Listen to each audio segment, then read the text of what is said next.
অজয় ৰাভা। মই ৮ নং ৱাৰ্ডৰ বাসিন্দা হয়। গতিকে মই আজি 2013 চনৰ পৰা মই দোকান দি আছিলোঁ।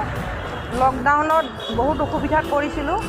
গতিকে সেইটো কাৰণে মই পৌৰসভাৰ যোগেদি BM স্বনিধিৰ জৰিয়তে মই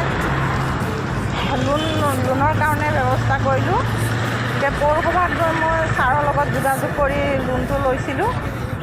প্ৰথমতে 10,000 লৈছিলোঁ, তাৰপিছত 20,000, আকৌ এতিয়া 3 নম্বৰ লোন চলি আছে মোৰ 50,000। গতিকে মই লোনৰ পৰিমাণখিনি ভালকৈ দি আছোঁ। এতিয়া মই আগতকৈ অকণমান ভালকৈ চলি আছোঁ আৰু বৰ্তমান। যাতে চৰকাৰক মই ধন্যবাদ দিছোঁ, আমাৰ দৰে দুখীয়া মানুহক যাতে সহায় কৰিছে, সেইটো কাৰণে মই ধন্যবাদ দিছোঁ।